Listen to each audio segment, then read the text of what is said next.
uma vez, em mais uma oportunidade que Deus tem nos concedido para comentarmos e para falarmos um pouco de Sua Palavra. Somos aqui da Assembleia de Deus, em Parnamirim, a Igreja do Boa Esperança, sob a liderança do pastor James.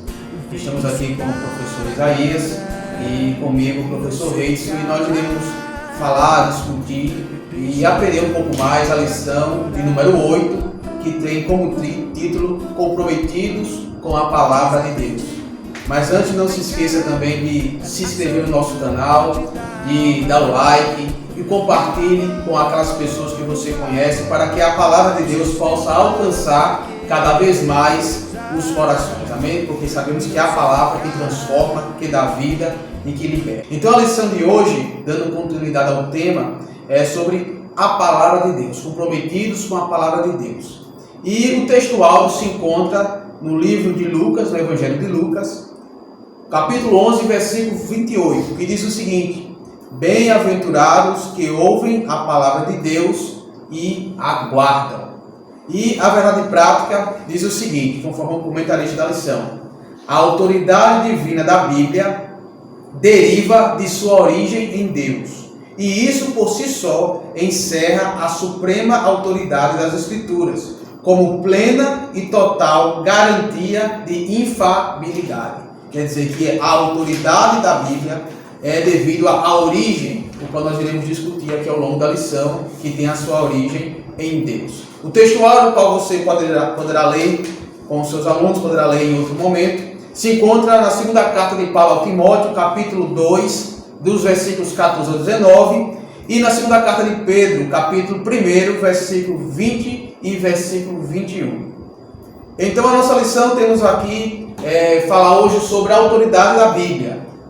Um tema de grande importância e que infelizmente algumas igrejas têm deixado de lado a autoridade da Bíblia e têm enveredado por outros caminhos. Mas o que nós pretendemos aqui é justamente verificar a importância, a centralidade que a Bíblia deve ter na vida da igreja e na vida de cada cristão. Então entendemos então que a Bíblia ela é a maior regra de fé, ela é na verdade a única regra de fé, né? E a regra e prática para cada cristão. E que a origem da Bíblia, a origem das escrituras, ela tem a sua origem em Deus. E tendo isso em mente, devemos levar em consideração tudo que nela está escrito. E para isso precisamos da orientação e precisamos da ajuda do Espírito Santo, para que assim possamos, de forma correta, de forma coerente, entender e compreender. A introdução da lição vai falar que nós somos apegados à palavra e buscamos a orientação do Espírito Santo para nos ajudar na interpretação das Escrituras. Vamos estudar a relação dos pentecostais clássicos e a leitura da Bíblia, a maneira como nós observamos as regras gramaticais e contexto histórico e literário para compreender melhor o texto sagrado. Na verdade, para compreender a Bíblia, deve-se levar em consideração vários aspectos, né? O aspecto histórico, o momento em que ela foi escrita, o público a que cada livro foi direcionado, o que é que o autor quis dizer, para que a gente não possa incorrer em erros e cair em heresias, né? E cair em falsas doutrinas. Questão da exegese, né, do texto? Exegese, exatamente. Deve ter essa observação e extrair, né, ele como um todo e não tornar apenas particularidades, né, o que aí é um grande perigo e o que gera diversas seitas aí nos dias atuais. E temos no primeiro tópico, o qual nosso professor aqui, Isaías, ele vai continuar, que tem como tema aqui a autoridade da Bíblia. Amém. É um prazer mais uma vez estamos aqui, né, para conversarmos sobre essa lição que é tão peculiar e é tão relevante para o nosso movimento pentecostal, porque realmente essa lição tem esse prisma, tá, meus irmãos? De trazer luz realmente a adequação do verdadeiro movimento pentecostal à palavra de Deus. O que fugir disso é de procedência maligna. Veja só que o movimento eclesiástico, ele tem a sua origem, ou tem que ter a sua origem, na palavra de Deus. Sola a Escritura, como dizem os reformados. Então, somente a Escritura, ela é suficientemente capaz de fazer nascer realmente uma doutrina genuína baseada nela mesma. O que fugir disso é de procedência maligna. Diz assim, como o Rickson já mencionou, o nosso primeiro tópico da lição, a autoridade da Bíblia. Vamos lá. Nós herdamos dos reformados do século XVI. Você conhece a história da Reforma Protestante que iniciou no século XVI, tá, meus irmãos? Com algumas figuras extremamente importantes. Vale destacar aqui a figura do grande reformador, o alemão Martinho Lutero, o monge alemão Martinho Lutero, né? Que foi aí o grande personagem, digamos assim. Claro que tiveram outros personagens, mas o personagem que teve mais aparecimento na história, mais relevância na história, foi mesmo o grande reformador usado por Deus, Martinho Lutero. Então nós herdamos dos reformados, tá, daquela grande reforma, essa direção, sola a Escritura, que quer dizer tão somente a Escritura, que é realmente somente base, tá, em escritos e escrituras, tá, meus irmãos? Então, a nossa única regra de fé e prática para nós cristãos protestantes, tá, meus irmãos? Vale destacar que estamos falando de cristãos protestantes. A gente pode até trazer também isso aqui para darmos um embasamento histórico que a reforma ela nasce a partir de uma controvérsia, a partir de uma discussão que houve realmente uma separação, uma cisão entre o então nascendo naquele momento a questão do cristão cristão que vinha realmente trazer a questão de estar sempre questionando uma cultura que já existia na Igreja Católica Romana. Então, por um lado, nós temos os protestantes, os cristãos protestantes que nascem dessa reforma, que faz um protesto realmente muito forte, que cria essa cisão ao evangelho que era difundido naquela época pela Igreja Romana. Então, uma coisa é falarmos sobre o evangelho protestante e outra coisa é falarmos sobre o evangelho católico romano. O evangelho católico romano, vamos ver mais à frente porque existe essa questão dessa diferenciação também. Então, aqui no subtópico 1 do nosso tópico primeiro, diz assim: sola a Escritura. Cada uma das 5 sola representa a chave de cada doutrina central dos reformadores, como Lutero e Zwinglio, entre outros. Tá, meus irmãos? Existiram muitas pessoas que se levantaram realmente em protesto contra as ações do catolicismo romano naquela época. Tá, meus irmãos? Vamos lá. O brado de sola Escritura significa que a Bíblia é a única regra de fé e prática que nós realmente temos no nosso direcionamento. Os católicos romanos têm a Bíblia e a tradição. Veja só, já entra em outro aspecto, tá? A Bíblia em conjunto com a tradição, com os costumes romanos. Vamos mais à frente. Os testemunhos de Jeová têm a tradução do Novo Testamento e mais a revista Sentinela e também a Bíblia, tá, meus irmãos? Para essas religiões, uma completa a outra, ou seja, um sem o outro está incompleto. A Bíblia sem, por exemplo, os livros de Mormons, eu já ouvi isso, Rickson, do Mormon, ele me disse isso, né? Ele disse para mim que a Bíblia sem o livro de Mormon, ela está incompleta, e o livro de Mormon sem a Bíblia, ele está incompleto. Então, não é assim que nós cremos, não é assim que a revelação da Palavra de Deus, através do Espírito Santo, nos traz. A revelação realmente está totalmente condizente com a reforma cristã, que diz que para nós, para o cristão, sola a Escritura. Só a Escritura é suficientemente capaz de nos trazer uma doutrina real e verdadeira que subsiste na própria Palavra de Deus. Isso.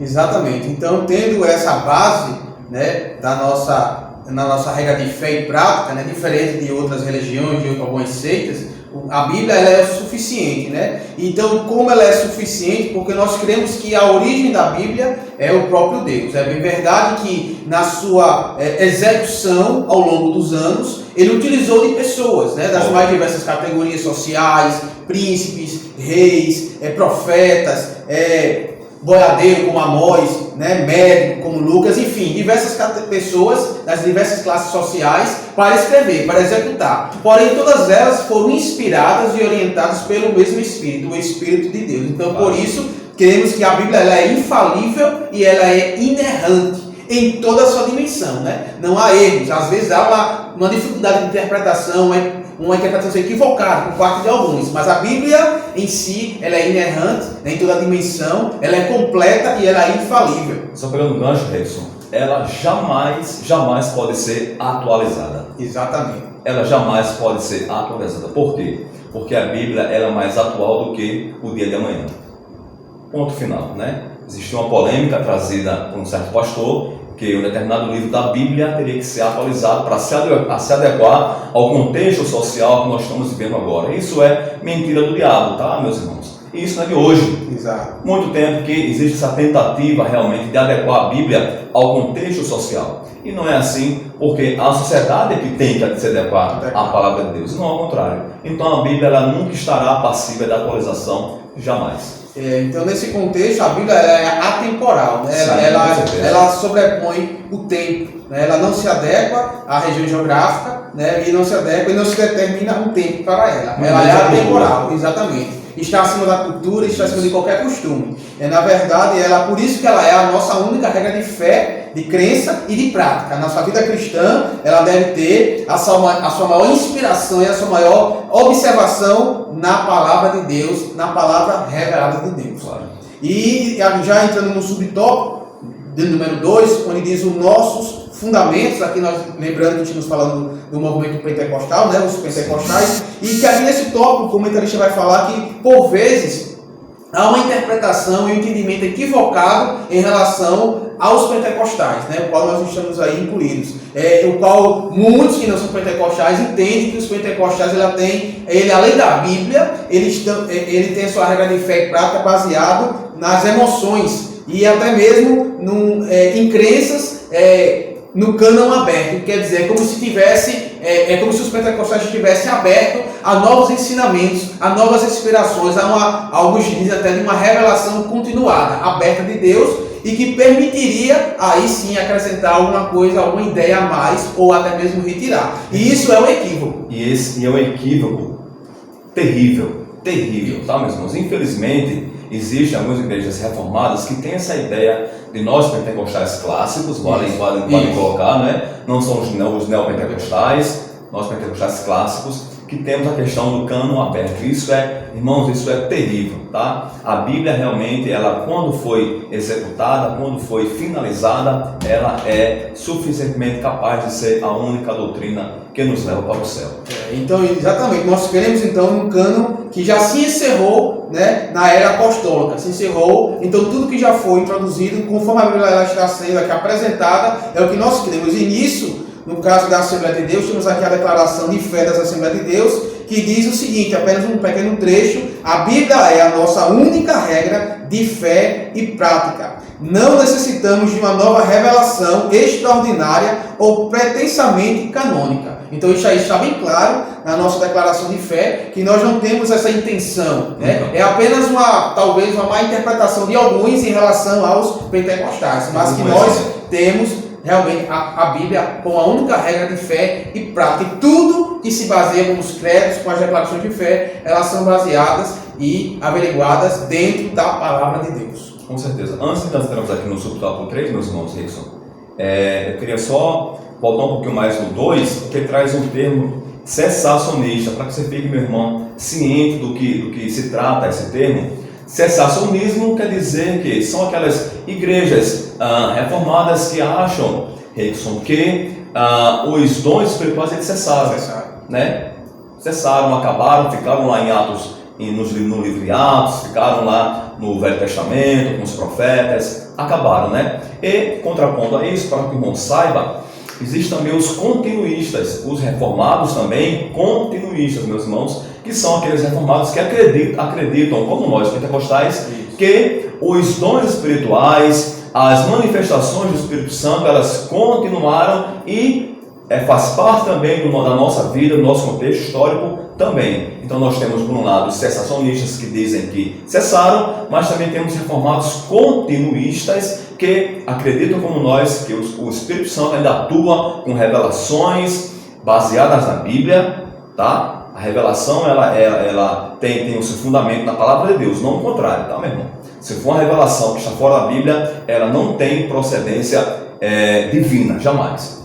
Tá? Então, esse termo continuista quer dizer isso. São reformadores que acreditam que ainda os dons continuam na história da igreja. Irmãos, subtópico 3. Não somos deístas. O que quer dizer isso? Esse termo também, deísta. Deísmo, tá, irmãos? É aquela filosofia que diz, inclusive, Reis, nós tocamos nesse assunto na lição passada sobre Jó. Né?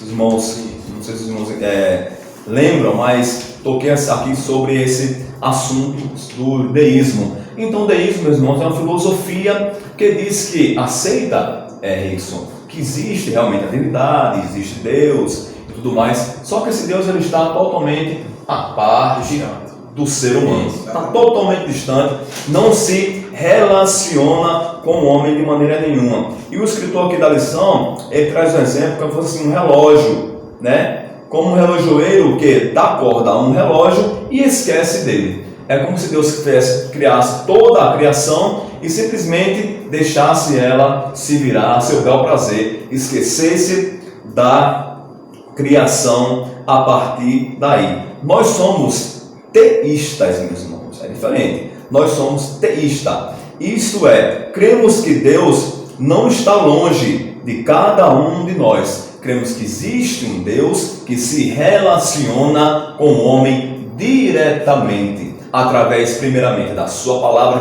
que é o único fundamento, e a partir da sua palavra, as revelações que o Espírito Santo pode e faz no meio do seu povo. Aí entra sonhos, aí entra revelações, aí entra profecias vindas realmente de Deus. E tudo isso, meu irmão, nós devemos tratar realmente sobre a égide da palavra de Deus. Se há revelação, se há sonhos, se há profecias, devemos submetê-la à palavra de Deus. Se estiver concernente à Bíblia, ao cânon já fechado, né, vale salientar, ela realmente tem procedência divina. Se ela ultrapassa o limite do cânon, ela realmente não deve ter o mínimo do mínimo do crédito que nós venhamos a dar.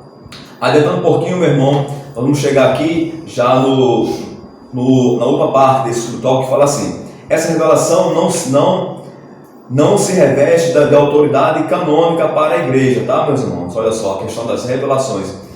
Deus se comunica conosco pela leitura da palavra, pelos dons espirituais, pelos sonhos, visões e até pelas coisas simples do dia a dia. Eu tenho certeza que você já ouviu a voz de Deus, que você já teve experiências espirituais com o Senhor.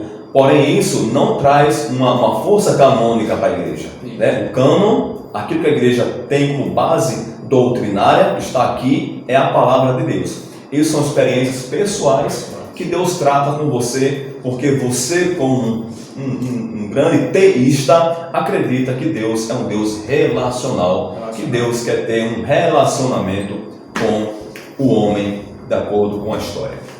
Exatamente. E agora, já entrando no segundo tópico da lição, vemos então o zelo pela doutrina. Então, o comentarista aqui vai colocar em xeque para que possamos aqui observar a questão da doutrina, a questão da palavra de Deus em si.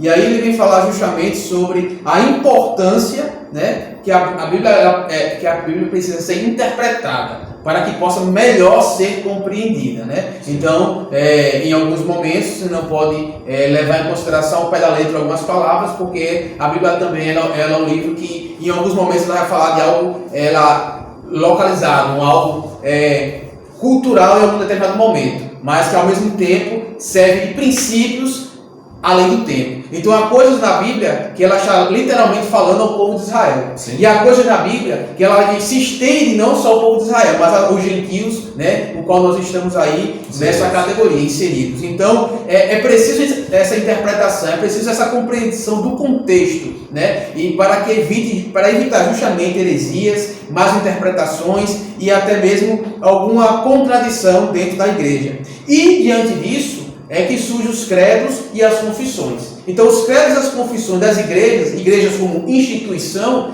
elas servem para isso, que são formas de interpretação da Bíblia, para que assim aqueles seguidores daquela igreja possam melhor compreender aqueles pontos principais com qual a igreja ela segue, qual a igreja ela entende como doutrina, e sempre lembrando que esses credos e essas confissões, elas devem sempre ser baseados na palavra de Deus. A palavra de Deus é o crivo, a palavra de Deus é a base. Deve ser sempre observado aquilo que estiver ou uma experiência pessoal, ou que estiver algum ensinamento que não estiver baseado na palavra, ela deve ser deixada de fora. Aquilo que estiver em de acordo com a palavra de Deus, sim, isso deve ser aproveitado e deve ser dado com crédito. E aí no primeiro subtópico, temos aí a palavra ensino ou instrução. E aí o comentarista fala, a palavra doutrina, vem do latim doutrina, que significa literalmente ensino ou instrução. Mas o termo apresenta vários níveis de significado de acordo com o contexto, como eu falei.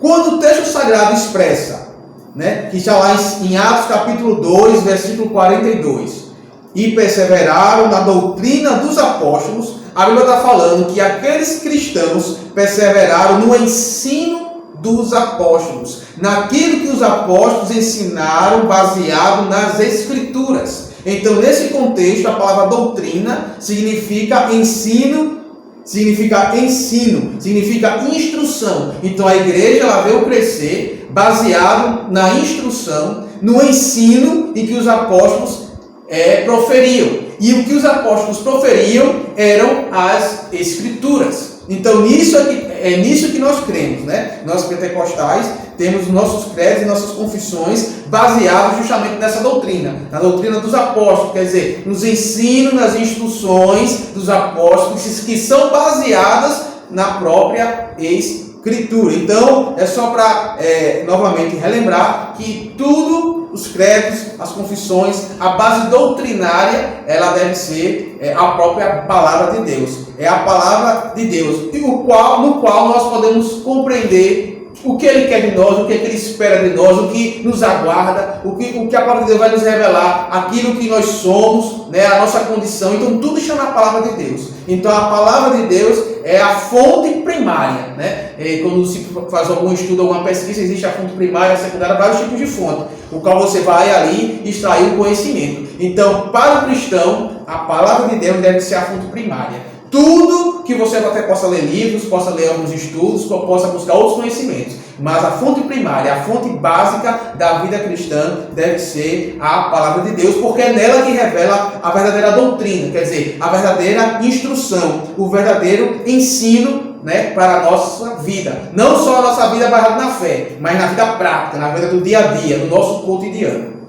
Rickson, eu queria trazer só aqui uma passagem de Isaías 41, versículo 6, você pode abrir, irmão, para nós exemplificarmos essa questão da interpretação bíblica, né? Porque erroneamente, veja só o perigo de você não conhecer a Bíblia em seu contexto, a passagem em seu contexto. Vou trazer só aqui um exemplo de como vale a pena, meus irmãos, você procurar o contexto histórico, você procurar, como o Rex falou no início da nossa lição, para quem foi dada, quem falou aquilo ali, em que situação, para que momento, para que você não venha cometer erros como já aconteceu muitas vezes. Eu já vi, Rickson, festas aí de círculo de oração, por exemplo, com esse versículo de Isaías 41, 6. Um ao outro o ajudou e ao seu companheiro disse, esforça-te.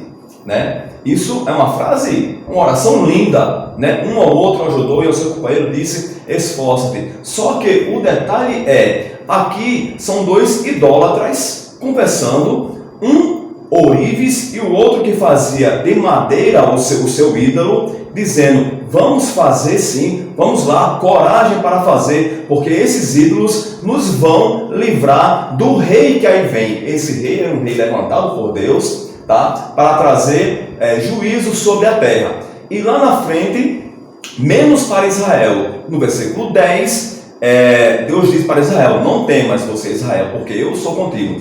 As outras nações não, tiveram realmente que temer e foram subjugadas pelo rei, né? Porém, a Israel não temas, porque eu sou contigo. Essa passagem de Isaías 41, 10 traz todo esse contexto histórico da invasão desse rei sobre as nações. E no 6 especificamente, são dois idólatras conversando um com o outro. Um ou outro ajudou: vamos lá, vamos fazer nossos ídolos, vamos, porque eles podem nos livrar do juízo, do jugo, da invasão desse reino.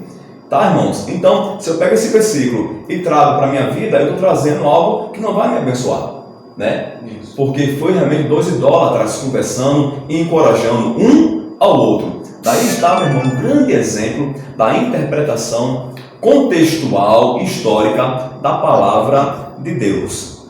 E existe aí várias passagens que realmente você tem que realmente procurar estudar o contexto para que você possa extrair exegeticamente, né? Sendo aí redundante, né? Perdão pela redundância, mas você possa extrair realmente o que aquela passagem, aquele versículo, aquela leitura quer trazer para você.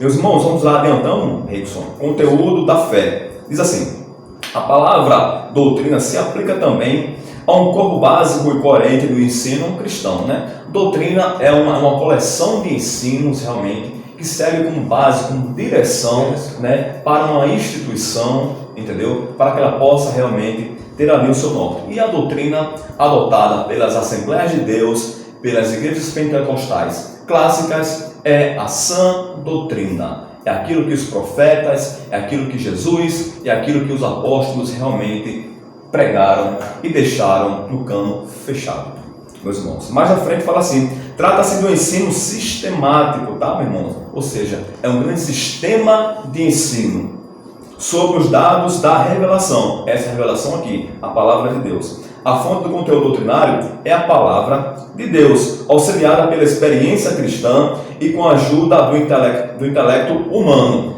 Justamente esse exemplo que eu trouxe aqui, a palavra de Deus, porém, na procura por uma leitura exegética, na procura por uma leitura realmente que me traga luz àquilo que está escrito, podemos perceber que esse versículo de Isaías 41, 6, ela não serve para nós, porque foi realmente realizada por dois feiticeiros, por dois idólatras naquela época, que não eram do povo de Israel. Ok, meus irmãos? Isso faz por meio do ensino, da instrução. Quando o apóstolo Paulo diz: traze essas coisas à memória, ele está se referindo à sã doutrina, contrapondo os falatórios profanos. Tá, meus irmãos? A gente sabe que o apóstolo Paulo enfrentava a questão dos judaizantes, que se levantavam realmente contra a doutrina apostólica, né, e queriam introduzir ritos ainda judaicos, né, a vida cristã, a doutrina cristã. Paulo ele sofria muito com esse tipo de situação, porém ele não se deixava abater e dizia: olha, desse se afaste, porque eles não têm nada a contribuir realmente com a nossa fé. Os credos e as confissões de fé são dois tipos distintos de documentos eclesiásticos, mas com o mesmo propósito: interpretar as escrituras para sintetizar o ensino da igreja. Irmãos, credo, existem os documentos oficiais da igreja que são retirados, são extraídos da doutrina principal, que é a palavra de Deus. Se for diferente disso, esses credos, esses ensinos não merecem realmente credibilidade. Esses credos e ensinos, meus irmãos, tem que estar, como é a nossa confissão de fé das Assembleias de Deus, tem que estar totalmente baseados na sã doutrina e na palavra de Deus. Exatamente. Então, já fez a introdução do subtópico 3, a nossa confissão de fé e a Bíblia. Então, esses credos né, de forma mais geral, e a confissão de fé de forma mais específica, né, que é justamente para as interpretações das Escrituras, né, que sintetiza todo o ensino da igreja, ela deve ter a sua base bíblica, né? Então, vemos que todas as igrejas, enquanto instituição, ela existe algum tipo de documento o qual ela vem nortear, né, o seu movimento, o qual vem nortear a sua doutrina, o qual vem nortear o conjunto de suas crenças, né? E independente de qual igreja seja, o importante é que esses credos e essas confissões sejam baseados na palavra. Sendo baseados na palavra, então aí não há nenhum tipo de problema. Então, subtópico 3, a nossa confissão de fé e a Bíblia. A nossa confissão de fé não é de autoria particular. Então ela não foi criada para uma interpretação particular ou para proveito próprio ou para determinados momentos. Não. Expressa o pensamento e a vida da igreja. Esse documento é submetido às Escrituras e estão em conformidade com elas. Então, o grande objetivo aqui é que ela sirva para todos aqueles que estão naquela comunidade cristã, daquela igreja, e que elas tenham essa base bíblica. É algo que nós estamos focalizando muito nesta aula, né? Tudo baseado na Bíblia, a Bíblia como uma regra de fé. Não a tradição, não os costumes, não a experiência pessoal, não. Mas sim a palavra de Deus. E aí, no final, ele vai falar o seguinte, que essa base, esses credos e essas confissões auxilia aquela igreja, auxilia a igreja ao quê? A evitar alguns erros doutrinários, a evitar algumas falsas doutrinas, né? Algumas heresias que porventura poderia surgir dentro da igreja. Então, esses credos devem ser observados, essas confissões devem ser observadas, principalmente pelas lideranças, para que possam assim ter a base, né? Auxilia na interpretação e que não venham aí estar difundindo na igreja algumas doutrinas, alguns ensinamentos falsos que não estão contidos na igreja, na Bíblia, ou até mesmo que tenha sido interpretado de forma errônea, né? E que uma vez ou outra nós podemos observar aí alguns ensinamentos que não são coerentes com a palavra de Deus, mas esses credos e essas confissões elas estão aí para justamente auxiliar neste momento. Então, fechando esse segundo tópico da lição, a Bíblia, então, ela é o documento inerrante, é a nossa fonte primária e ela é, então, a vontade de Deus revelada e o principal, que ela está disponível para todos. Não há nenhuma restrição de ninguém ter acesso à palavra de Deus. Por momentos históricos, alguns detinham o poder da Bíblia, de manusear, enquanto a maioria das pessoas não tinha acesso. Mas a Bíblia ela está disponível pela vontade de Deus, a vontade de Deus está aí para que todos possam assim ter acesso a ela. E agora vamos começar com o último tópico da lição, o tópico 3. Isso é interessante, meus amados irmãos, que você conheça a declaração de fé da sua igreja, tá? Estamos falando aqui de declaração de fé e tudo mais, tal. É interessante que você entre aí no site, por exemplo, da Assembleia de Deus, né? Lá vai estar a declaração de fé, os preceitos que a Assembleia de Deus realmente ela se embasa, né? E veja realmente se ela está de acordo com a palavra de Deus, senão vai estar errado, tá? Se a Assembleia de Deus, nossa igreja não estiver, que eu sei que está, estou dando só um exemplo, meu irmão, não estiver embasado aqui nessa doutrina, ela está errada. Então, é importante que você, antes de se filiar a uma igreja, você procure conhecer realmente a regra de fé e prática, a questão da confissão, a questão dos documentos que essa igreja tem dela, se realmente retirados tão somente da palavra de Deus ou não. Se não estiver, saia, vai embora dessa instituição, porque ela não merece crédito algum, tá, meus irmãos? Então, adiantando já, pegando aí gancho sobre isso, cuidado quanto aos modismos, irmãos. Olha só, cuidado quanto aos modismos. Infelizmente isso existe, né? Exatamente. No meio da cristandade, isso existe aí, os modismos. Vamos lá. Nosso cuidado com a doutrina deve ir além do combate aos modismos e servir para defender a nossa fé das seitas e heresias, né? Refutar os erros que se opõem aos ensinos bíblicos e persuadir os contradizentes para que eles se convertam ao Evangelho. Devemos fazer o melhor para Deus. Vamos lá. Subtópico 1, modismo. Essa palavra traz a ideia do que está na moda. Então, quer dizer, algo que está na moda, algo que está ali, um vento ali que surge, mas não tem base que não tem fortalecimento e acaba se esvaindo muito rápido, tá, meus irmãos? Vamos lá. Isso se aplica também no campo teológico. São os ventos de doutrina que vêm e se vão rapidamente. Até tem aqui uma referência, Efésios 4 e 14, que tem caráter efêmero e passageiro, né? Não tem base, não é sólido, porque justamente não é realmente extraído da palavra de Deus, não tem base alguma doutrinária bíblica, que para nada se aproveitam. Em outras palavras, são inúteis e inaproveitáveis.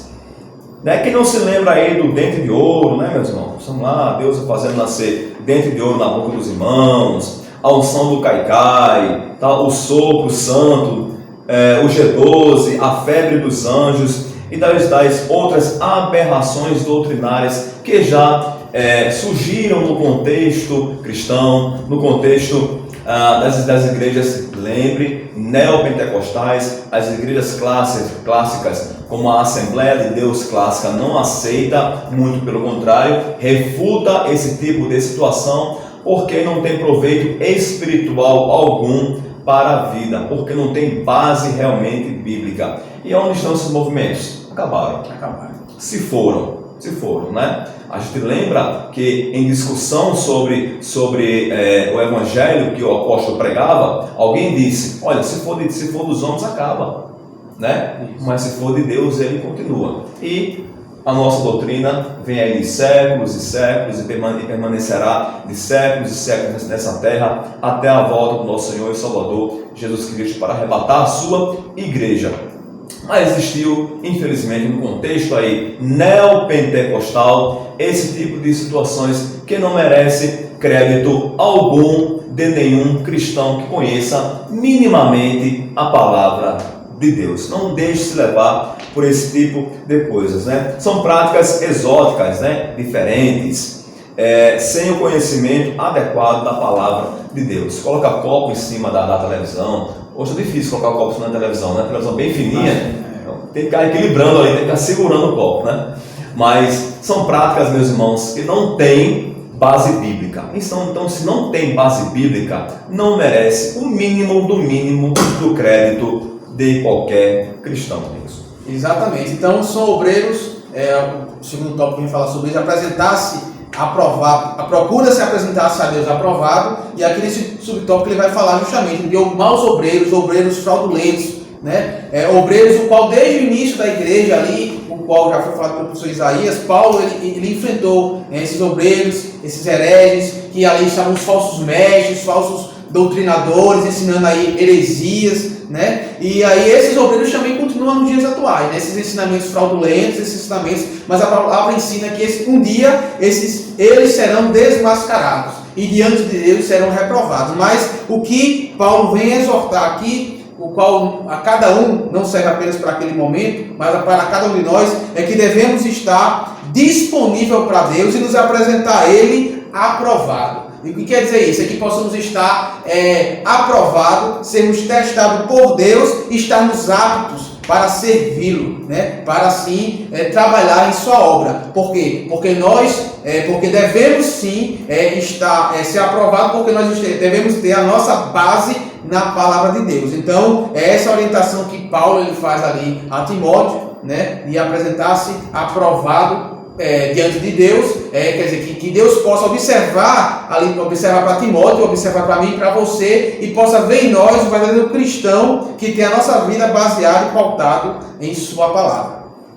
Com certeza. Dando continuidade, meus irmãos, o subtópico 3 desse tópico aí diz assim: como obreiros que não têm que se envergonhar. O termo obreiro, tanto no grego quanto no português, vem de obra, vem de trabalho, tá, meus irmãos? Tem significado amplo no Novo Testamento. No sentido literal, refere-se ao trabalhador no campo. No sentido metafórico, olha só a questão de você analisar, tá, irmão, os sentidos das palavras que tem na palavra de Deus, porque existe mais um sentido existem palavras que elas dizem não só daquele sentido realmente central, daquele sentido literal, mas também existem outros sentidos que se aplicam a essa palavra. Então, aqui o nosso querido comentarista traz essa palavra obreiro com vários sentidos: sentido literal, sentido metafórico, a todos os que se dedicam à palavra de Deus, de maneira geral, aos apóstolos, aos demais oficiais da igreja. A nossa declaração de fé, trazendo mais uma vez nossa declaração de fé em relação a essa situação, diz que o termo obreiro é genérico e usado praticamente para todos os cargos e funções da igreja. Então, meu irmão, se você realmente se dedica à palavra de Deus, se dedica à eclésia, à igreja, tá? Ao trabalho na igreja do Senhor, você é um obreiro de Deus. E esse obreiro, ele tem que se apresentar diante de Deus com que nada venha lhe envergonhar. Tem que apresentar realmente um trabalho que seja fiel realmente à palavra de Deus. Exatamente. E concluindo então a lição de hoje, o texto termina que o subtópico 4, que maneja bem a palavra da verdade. Então esse obreiro, o qual deve se apresentar a Deus aprovado, deve manejar bem a palavra da verdade. E manejar, aqui no original, vai falar algo sobre cortar reto. Significa o quê? Manter um curso reto. Então aqui é a preocupação de Paulo em que o ensino da palavra de Deus venha a ser ensinado de maneira correta, que a palavra de Deus venha a ser apresentada de maneira correta para a plateia, para o ouvinte, e que não venha a ter aí mais interpretações, e para que não venha cair aí em erros doutrinários. Então essa é a grande preocupação, é manejar bem a palavra de Deus. Então é uma obrigação de cada cristão. É uma grande responsabilidade entendermos a palavra, termos acesso à palavra, então temos então a obrigação de compreender, de olhar o contexto, de fazer bom uso da palavra, que é justamente isso, manejar bem a palavra de Deus, para que assim a gente possa ter um ensino correto, um ensino genuíno da palavra de Deus, e assim possamos também fazer discípulos, como aí nas últimas ordens de Jesus, e de fazer discípulos. Mas esses discípulos devem ser também baseados na verdadeira e na genuína palavra de Deus. Então, essa verdadeira palavra, o qual nós devemos manusear, ela serve então para a edificação espiritual. Tudo que não servir para edificação não deve ser levado em consideração. Tudo aquilo que foge da palavra de Deus, ela deve ser esquecida. Foram ventos que surgiram, como aqui o professor Isaías ele falou, doutrinas que surgiram, momentâneas, temporais, e que passaram. Não tiveram firmeza e solidez. Por quê? Porque não foram baseadas na palavra de Deus. Mas aquilo que é baseado na palavra de Deus, a doutrina, o ensinamento, o que é baseado na palavra de Deus, ela permanece, porque ela é atemporal. Porque Deus, ele está além do tempo. E aquilo que vem dele, ele perpassa todo o tempo, todas as gerações, todas as pessoas, de todas as épocas e lugares. Então a palavra de Deus tem esse poder. Querendo que a palavra de Deus é uma palavra viva, então ela tem esse poder. Ela mantém-se viva, e ela mantém-se produzindo frutos. Ela não é morta, não é apenas um livro, é uma coleção de livros que traz a vontade, a voz de Deus, o que Ele espera de nós, mostra a nossa condição pecaminosa e mostra um resgate planejado pelo próprio Deus através do seu Filho Jesus. Então esta é a grande lição de hoje, falando aí a importância da palavra de Deus como regra de fé prática da nossa vida, certo? E para concluirmos aqui, diz o seguinte, a conclusão: nós temos compromissos com a palavra de Deus e cremos que ela é a única revelação de Deus escrita para a humanidade. Diante disso, fica claro que nenhuma outra literatura exerce autoridade sobre a nossa vida. Então, a única revelação de Deus é a própria palavra de Deus, as Escrituras, e que ela está disponível para toda a humanidade, e que nenhuma outra literatura, até algumas outras podem servir para auxiliar, mas nenhuma tem autoridade da Bíblia, nenhuma está acima da Bíblia, tradição, escrito, ensinamento nenhum. A palavra de Deus ela é infalível e ela por si só já basta, é o suficiente. E tudo deve ser baseado nela. Então a nossa regra de fé, nossa vida cristã deve sim estar baseado na palavra de Deus. Amém. E é isso, meus irmãos, que preconiza realmente os ensinamentos e a doutrina das igrejas Assembleias de Deus no Brasil, das igrejas pentecostais clássicas no Brasil e também, por que não dizer, no mundo. Então existe uma grande diferença entre as igrejas neopentecostais que fazem arrumações aí para atrair pessoas para a igreja com outros intuitos, tá? Que não é a pregação da verdadeira palavra de Deus. A nossa igreja, uma igreja pentecostal clássica, que crê isso, no batismo no Espírito Santo, nas revelações, nos milagres, no poder do Espírito Santo atual, mas é a mesma igreja que tem unicamente como regra de fé e prática o cânon fechado. O cânon fechado absolutamente. Então, meus irmãos, esse programa ele não tem a intenção de fazer com que você não vá à EBD, tá, meus irmãos? Não é isso. É apenas um complemento à aula. É importantíssimo que você frequente a escola bíblica dominical na sua igreja, tá? Porque ali realmente é o campo de discussão, é o campo de aprendizado, é ali que você vai ter o professor diretamente, pessoalmente com você, para que você possa interagir sobre esse tema que é tão interessante para nós pentecostais. Então, que fique claro muito bem isso, para quem acha que os cristãos pentecostais clássicos pensam diferente, estão enganados. Nós temos tão somente como regra de fé e prática o cânon fechado, a palavra das Escrituras, a Escritura de Deus. Amém. Então, não esqueça de se inscrever no canal e compartilhar essa mensagem para que possa alcançar mais pessoas. Dê um like, e assim você estará ajudando e apoiando este canal para que assim possamos continuar produzindo mais conteúdo. Que Deus abençoe a todos, em nome de Jesus.